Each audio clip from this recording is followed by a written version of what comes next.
My great-grandfather's inheritance came with a key to a safety deposit box, and what I found inside explained why our family has been running from the same town for generations. I was 23 when great-grandpa Silas died, leaving me everything in a will that shocked our entire family, not because of the money, though there was plenty, but because everyone else had been completely cut out. Why her? My uncle demanded during the reading. She barely knew him. The lawyer handed me an ornate brass key along with the deed to great-grandpa's house in Millbrook, a town I'd never heard of until that moment. He left specific instructions, the lawyer said, consulting his notes. The key opens safety deposit box 247 at Millbrook First National. She's to go alone. Mom grabbed my arm as we left the office. Don't go to that place, she whispered, her face pale. There's a reason we moved away before you were born, a reason we never talk about the old days. But I'd never been one to leave mysteries unsolved. The more she refused to explain, the more curious I became. 2 days later, I drove the 4 hours to Millbrook, a town that looked like it had been frozen in time since the 1950s. Empty storefronts lined Main Street, their windows dark and dusty. The few people I saw moved slowly, watching me with suspicious eyes that seemed to recognize something familiar in my face. The bank was a small brick building that felt more like a mausoleum than a financial institution. The bank manager, an elderly woman named Mrs. Hartwell, led me to the vault with obvious reluctance. "You sure you want to do this, honey?"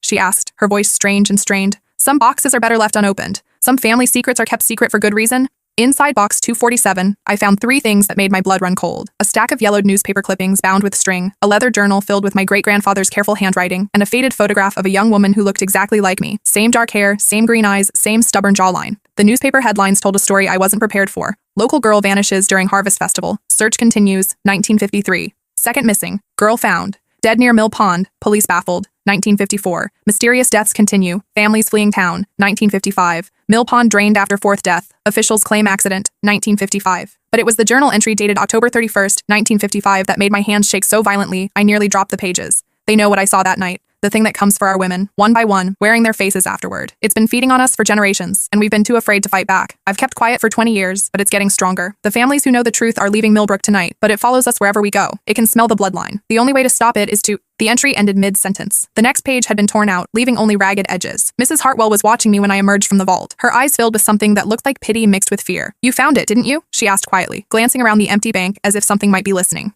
"Found what?" "The reason your family runs. The reason none of you ever stay in one place too long. The reason your great-grandfather changed his name and spent 70 years looking over his shoulder." My phone buzzed with a text from Mom. "Get out of there, now. Don't ask questions, just drive away and never look back." Before I could respond, another message appeared. "It knows you're back. I can feel it watching our house. It looks like Melissa, but it's not her. It's asking about you." My hands were trembling as I stared at Mom's texts. Mrs. Hartwell was still watching me with those knowing, frightened eyes, and suddenly the small bank felt like a trap closing around me. "What does she mean, it knows?" I asked, my voice barely a whisper. "What exactly is my family running from?" Mrs. Hartwell glanced around the empty bank, then gestured for me to follow her to a back office. She locked the door behind us, pulled the blinds closed, and turned on an old radio to mask our conversation. "Your great-grandfather was my uncle," she said, settling heavily into her chair. "Silas Hartwell. He changed his name to Thompson when he fled Millbrook in 1955, just like the rest of them did. Just like they all had to do." The revelation hit me like a physical blow. Your family? Distant, but family nonetheless. She opened her desk drawer and pulled out an identical brass key, along with a manila folder thick with documents. He wasn't the only one who left something behind,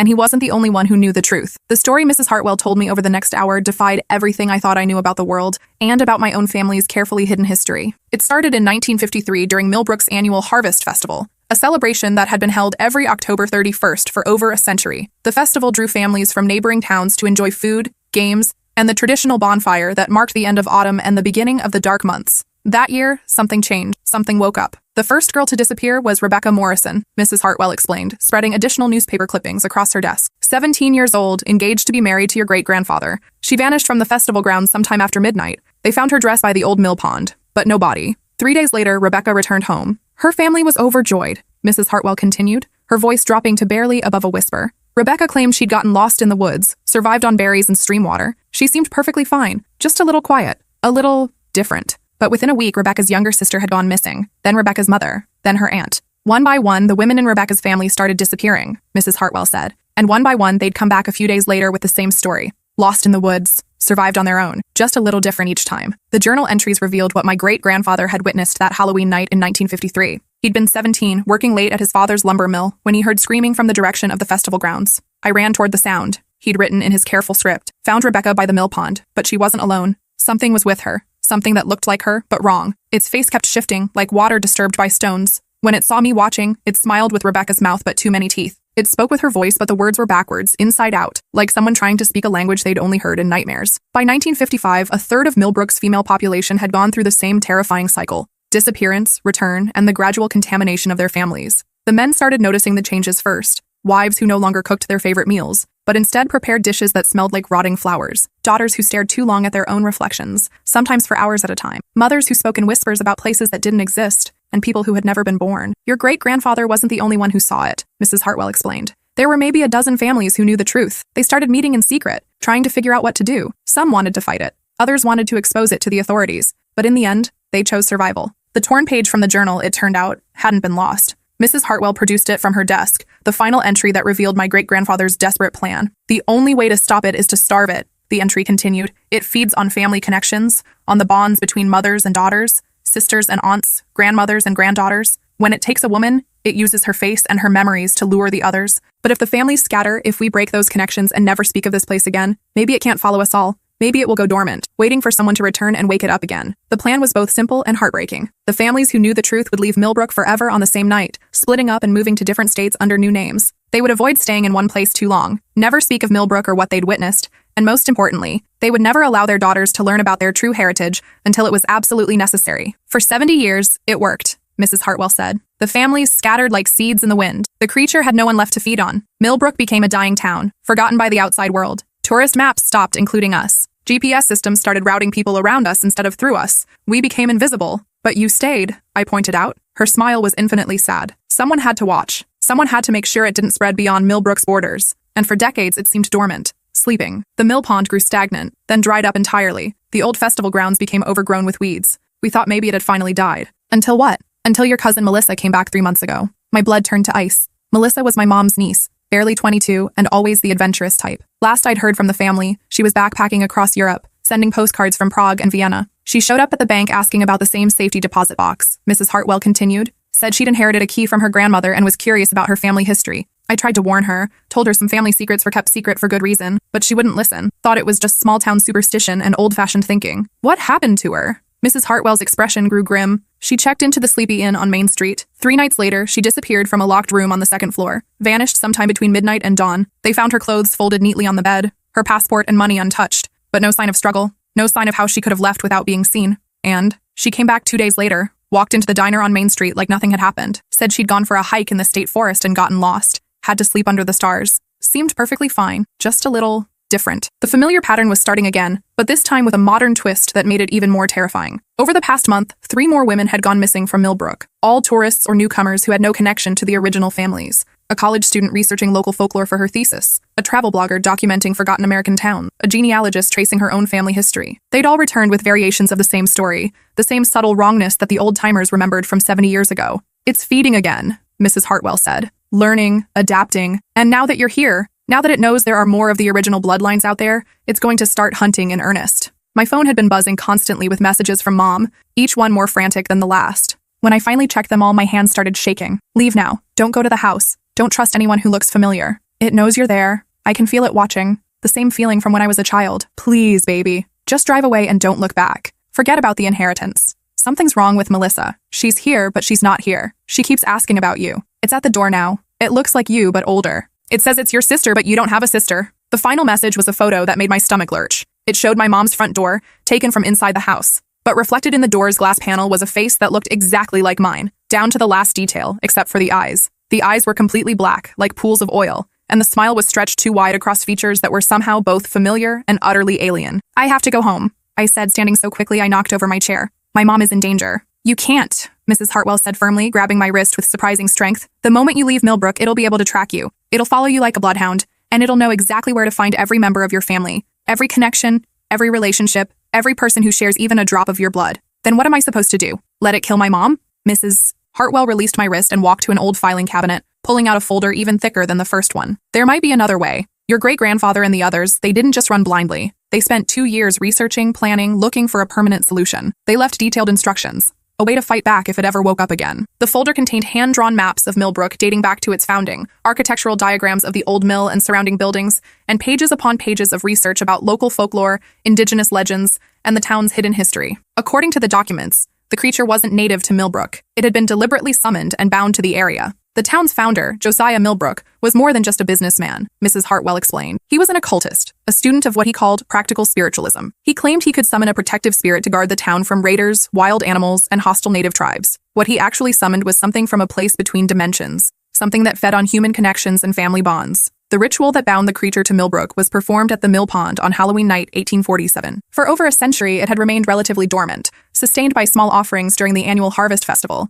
typically just a few drops of blood from willing participants, or the occasional accidental death that the townspeople attributed to natural causes. But in the early 1950s, something changed, Mrs. Hartwell continued. World War II had brought new people to town: factory workers, military families, war brides from Europe. The population doubled in just a few years. More people meant stronger family bonds, more complex relationships, richer feeding grounds for a creature that survived on human connections. It had woken up hungry after decades of meager sustenance, and it had tasted something more nourishing than anything it had experienced before. The families who fled weren't just running away, Mrs. Hartwell said. They were trying to starve it back into dormancy, and it worked for a while. But creatures like this don't die easily. They just wait. According to my great-grandfather's research, the same ritual that had bound the creature to Millbrook could potentially banish it permanently, but only if performed correctly and at enormous personal cost. It requires a blood relative of the original families, Mrs. Hartwell said quietly. Someone with a direct connection to those who witnessed its awakening. The ritual has to be performed at the Mill Pond on Halloween night, exactly 170 years after Josiah's original summoning. The summoner has to offer themselves as a willing sacrifice, creating a connection strong enough to pull the creature back into whatever dimension it came from. I stared at her in horror as the implications sank in. That's tonight, Halloween night,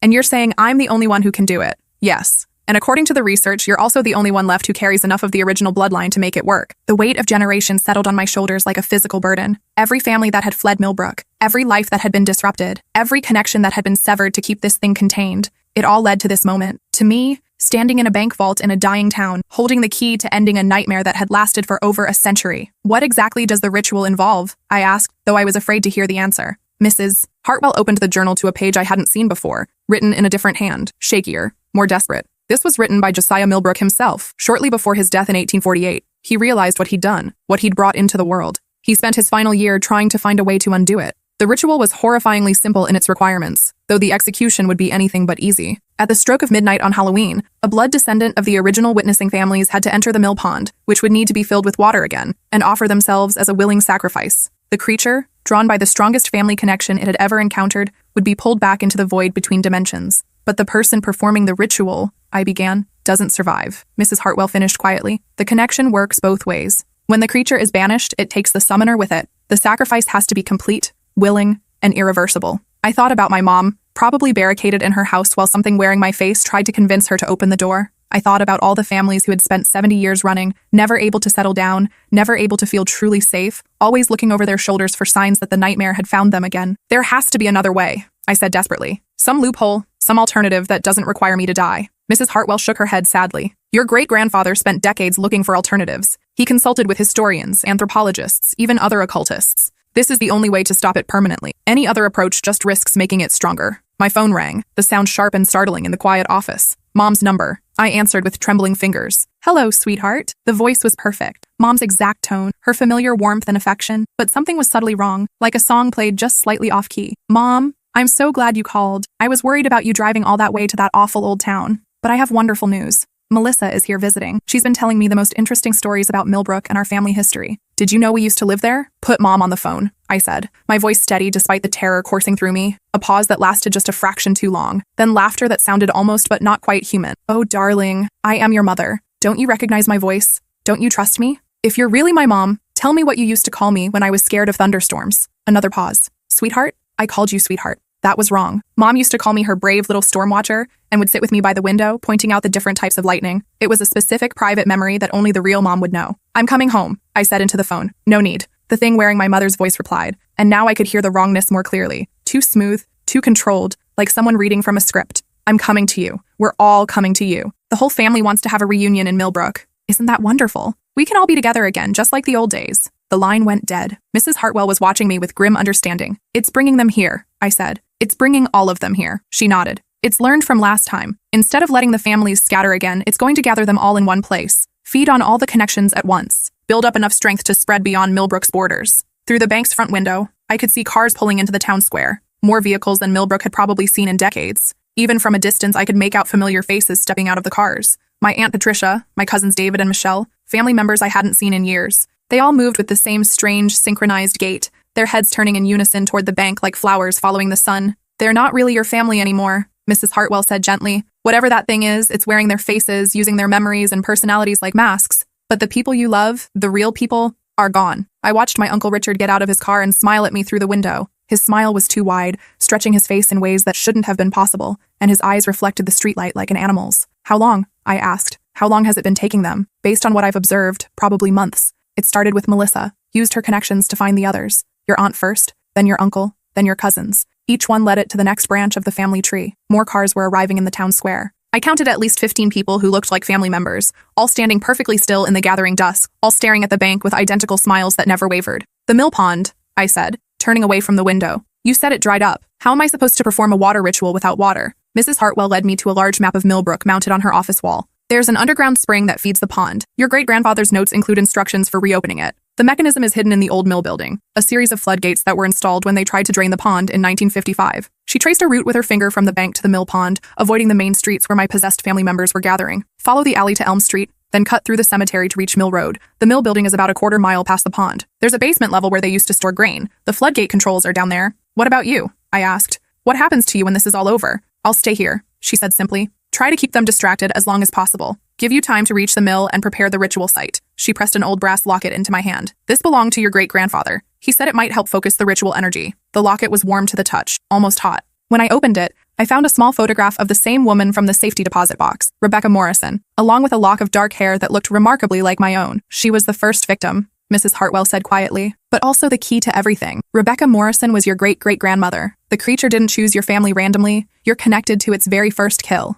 The family connection went back even further than I'd realized. The creature hadn't just happened upon our bloodline. It had been feeding on us for generations, using each victim to find the next, building a web of connections that spanned nearly 2 centuries. I slipped out the back door into the cold October night. The alley was dark, lit only by a few scattered streetlights that cast long, dancing shadows between the dumpsters and abandoned storefronts. Every step echoed off the brick walls, and I found myself checking over my shoulder constantly, expecting to see familiar faces watching me from the darkness. The cemetery was worse. Ancient headstones leaned at odd angles like broken teeth, and bare tree branches created a maze of shadows that seemed to move independently of the wind. More than once, I thought I saw familiar faces watching me from behind the monuments. My grandmother, who had died when I was 12, my cousin Tommy, who had been killed in a car accident 5 years ago. But when I turned to look directly, there was nothing there except empty air and the feeling of being watched by invisible eyes. Mill Road was a narrow strip of cracked asphalt that wound through dense woods on both sides. My flashlight beam seemed pathetically small against the vast darkness pressing in from all directions. Every rustle of leaves, every snap of a twig, every distant owl call made me freeze and listen for the sound of footsteps.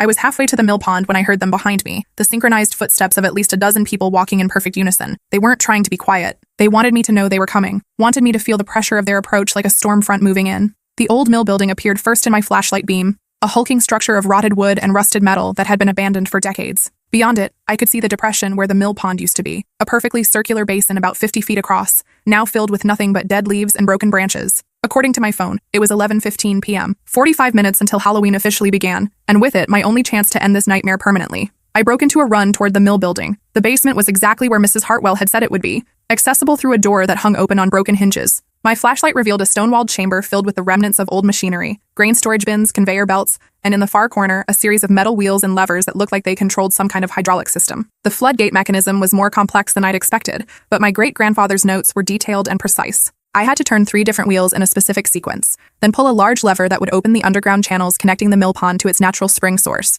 At 11:30, I heard the first sounds of water beginning to flow. By 11:45, the pond was half full and rising steadily. At 11:50, I heard them approaching, the soft shuffle of feet on the wooden bridge that crossed the stream leading to the mill pond. Whispered conversations and voices I recognized but knew were wrong. They were taking their time now, savoring the moment, confident that I had nowhere left to run. I waded into the frigid water as the clock on my phone struck 11:58. The cold was shocking, stealing my breath and making my muscles clench involuntarily. But I forced myself to wade deeper, following the instructions in my great-grandfather's journal. The ritual required me to reach the center of the pond where the water would be over my head, where I would be completely surrounded by the element that had originally bound the creature to this place. "There she is," called a voice that sounded exactly like my mom, but with an undertone of hunger that made my skin crawl. "Come back, sweetheart. The water's too cold for swimming. You'll catch your death." I turned to see them all standing at the water's edge, my entire extended family, or the things wearing their faces. In the moonlight, their eyes reflected light like animals, and their smiles never wavered, never changed, as if they'd been carved from wax. "You don't have to do this," said the thing wearing my aunt's face.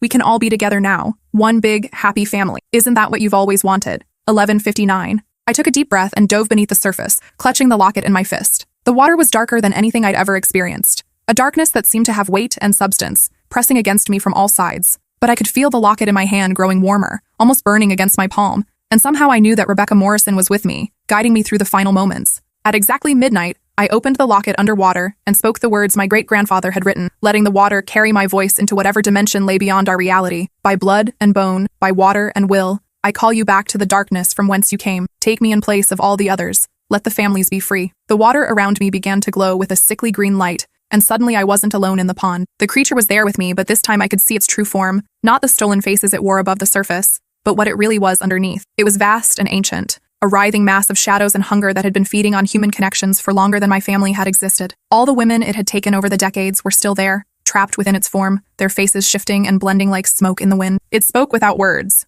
directly into my mind, its voice like the sound of drowning. You would trade yourself for them? Even knowing they are already gone? Even knowing I have worn their faces for months, years, generations? Yes, I said, surprised by my own certainty. Even knowing that your sacrifice will not bring them back? Even knowing that the people you love are nothing but memories now, echoes I keep for my own amusement? The revelation hit me like a physical blow, but I didn't waver. Yes. But you do not understand, the creature continued, and now I could hear something like fear in its voice. You cannot banish me because I am part of you. We are family, you and I. Blood of my blood. It showed me images then, memories stolen from generations of my ancestors. Rebecca Morrison hadn't just been the creature's first victim in Millbrook. She had been chosen specifically, deliberately, because she carried something in her bloodline that the creature needed, something that would allow it to create hybrids, children who were part human and part something else entirely. Your great-great-grandmother bore my child, the creature whispered, as did her daughter and her daughter's daughter. Each generation, the bloodline grows stronger. Each generation, you become more like me and less like them. The horrifying truth crashed over me like a wave. My family hadn't just been victims of the creature, we were its descendants. The very thing that made me capable of performing the banishment ritual was also what connected me to the monster I was trying to destroy. You cannot unmake me, the creature said, because in unmaking me, you unmake yourself. But even as it spoke, I could feel the locket burning against my palm, and I remembered something Mrs. Hartwell had said. Rebecca Morrison hadn't just been the first victim, she'd also been the one who'd helped my great-grandfather understand how to fight back. She had found a way to resist the creature's influence even after being taken. If I'm part of you, I said, then I'm also part of her. Part of everyone you've taken. And that means I can choose which part to embrace. The creature's expression shifted to pure terror as it realized what I meant. A purely human sacrifice wouldn't be enough to banish something this ancient and powerful, but someone who carried the creature's own essence in their blood, someone who could turn that connection against it, could potentially destroy it from within. I crushed the locket in my fist, feeling the metal cut into my skin, feeling Rebecca's hair dissolve into the water around us, and spoke the final words of the ritual. By the blood that binds us, by the darkness that made us, by the light that guides us home, I choose to be human. I choose love over hunger, connection over consumption, sacrifice over survival.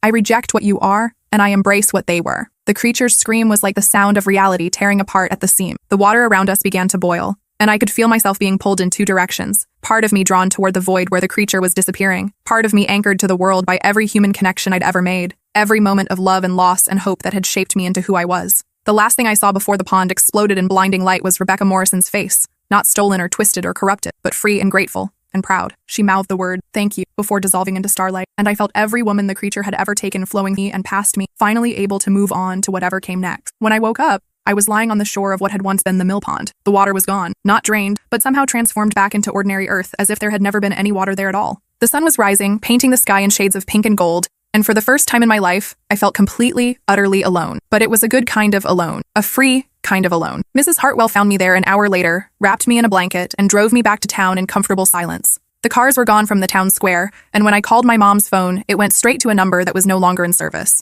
It took me 3 weeks to track down what had really happened to my family. Mom had died in a car accident 6 months ago, the same week Melissa had supposedly left for Europe. My aunt had been found dead in her home 2 months later. Apparent suicide, but with no note, no explanation. One by one, I discovered that every family member I thought the creature had brought to Millbrook had actually died months or even years earlier. I was the last one left, the end of the bloodline, the final guardian of a secret that no longer needed keeping. But I wasn't entirely alone. Over the following months, I started hearing from others, descendants of the families who had fled Millbrook in 1955, people who had grown up with the same inexplicable urge to keep moving, the same sense of being watched by something hungry and patient. The creature's destruction had broken whatever hold it had maintained over the scattered bloodlines, and for the first time in 70 years, they were able to stop running. Some came to visit Millbrook, to see the place their grandparents had fled from. Others simply sent letters or emails, sharing family stories that had been passed down in whispers and fragments. Together, we began to piece together the full scope of what had happened, the true extent of the creature's influence over our families. Today marks 1 year since that Halloween night. I've moved to Millbrook permanently, taking over Mrs. Hartwell's position at the bank when she decided to retire to Florida. Someone needs to watch over the town, to make sure no new mysteries take root in the place where so much darkness once lived. Sometimes tourists come asking about the local folklore, drawn by stories they've found online about mysterious disappearances and supernatural encounters. I always smile politely and tell them there's nothing special about Millbrook, just a quiet little town where nothing much ever happens anymore. But I keep my great-grandfather's journal in the bank vault, along with a new collection of documents that tell the complete story of what really happened here. Just in case someday someone else needs to know the truth. Just in case there are other places like Millbrook, other creatures that feed on the bonds between people, other families who need to understand why they've been running for generations without knowing why. The Mill Pond site has become something of a local landmark, though not in any official capacity. I've planted wildflowers there, daisies and black-eyed Susans that bloom every spring, creating a natural memorial for all the women who were lost. On quiet evenings, I sometimes walk out there and sit among the flowers, feeling the peace that comes from knowing the nightmare is finally over. Mrs. Hartwell visits occasionally, bringing stories about her new life in a retirement community where she can finally make friends without worrying about keeping terrible secrets. She always asks if I've considered leaving Millbrook, starting fresh somewhere new now that the burden has been lifted. There's nothing keeping you here anymore, she said during her last visit.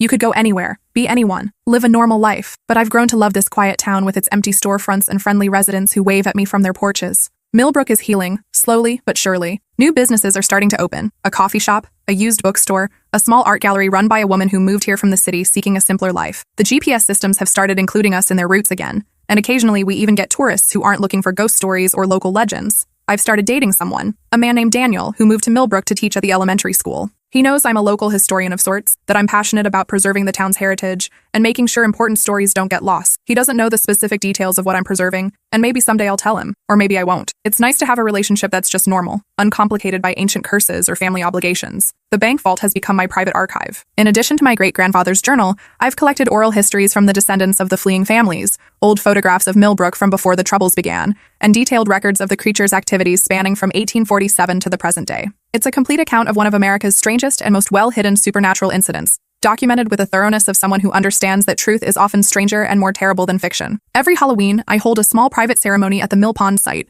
Nothing dramatic or mystical, just a moment of silence for all the lives that were lost, all the families that were scattered, all the people who spent decades running from something they couldn't understand or explain. I light a single candle and let it burn down completely before heading home to hand out candy to the few trick-or-treaters brave enough to venture out in our small town. This past Halloween, something unexpected happened. As I was finishing my ceremony, I noticed a young woman standing at the edge of the flower garden, watching me with obvious curiosity. She was maybe 25, with dark hair and green eyes that looked remarkably familiar. "Excuse me," she said as I approached. "I'm sorry to bother you. I'm looking for information about my family history. My grandmother used to tell stories about this place, and I finally decided to come see it for myself." My heart skipped a beat. "What was your grandmother's name?" "Morrison. Elizabeth Morrison. She always said we used to have family in Millbrook, but she could never remember exactly who or when. She had this old photograph." The woman reached into her bag and pulled out a faded picture that made my blood run cold. It was Rebecca Morrison, standing next to the mill pond in 1953, smiling at the camera with bright, innocent eyes. But this photograph was different from the one in my locket. It showed Rebecca with a small child, maybe 2 years old, standing beside her. "That's my great-grandmother," the woman said, "Rebecca Morrison. And the little girl is my grandmother, Elizabeth." Family legend says Rebecca disappeared one day and was never seen again, but Elizabeth always insisted she remembered her mother coming back, just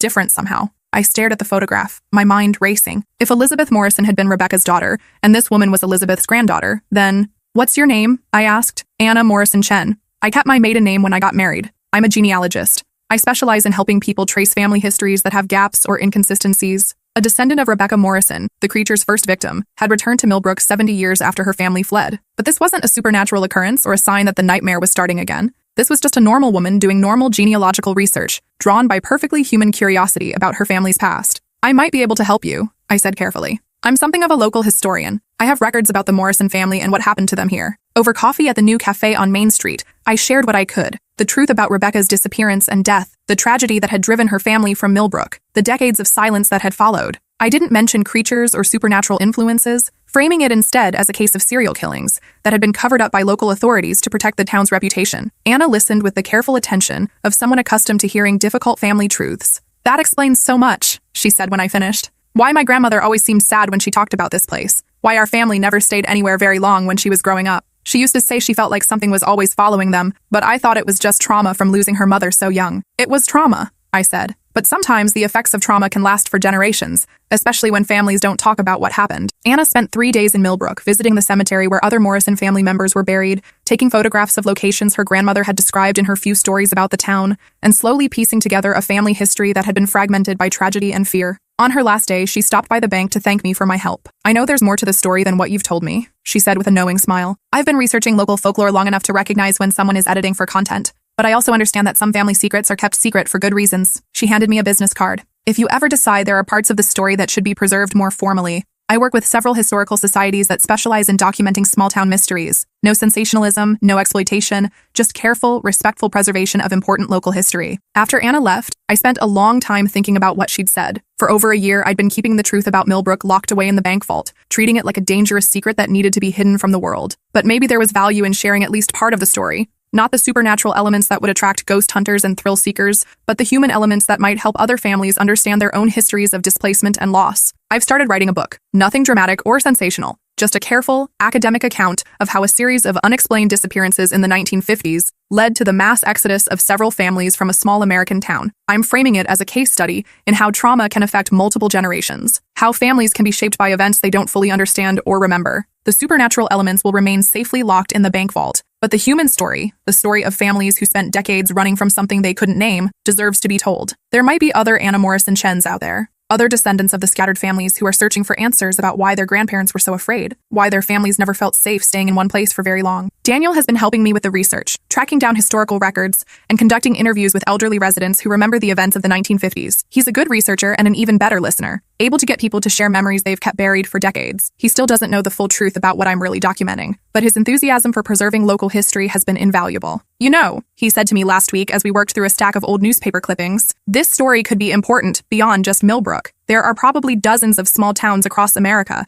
that experienced similar population shifts after traumatic events. Understanding how communities process and recover from collective trauma could help other places that are dealing with their own difficult histories. He's right, of course. The human side of what happened in Millbrook, the fear, the exodus, the decades of silence and displacement, is a story that resonates far beyond the supernatural elements that caused it. It's a story about how communities can be shattered by events they don't understand, and how healing can begin when people are finally able to talk about what happened to them. The book is still a work in progress, but I'm hoping to have it finished by next Halloween. It feels appropriate to complete the project on the anniversary of the night, when the nightmare finally ended. Mrs. Hartwell called last week with some unexpected news. She'd been contacted by a publisher who specializes in regional history and folklore, someone who had heard about my research through academic circles and was interested in discussing publication options. You don't have to decide anything right now, she said, but it might be worth considering. The story you're telling, even the edited version, is important. There are families out there who need to understand their own histories, their own patterns of displacement and fear. I've been thinking about her words, about the responsibility that comes with being the keeper of such a significant secret. For over a year, I've focused on making sure the supernatural threat stays buried, but maybe it's time to start thinking about how to help the human survivors,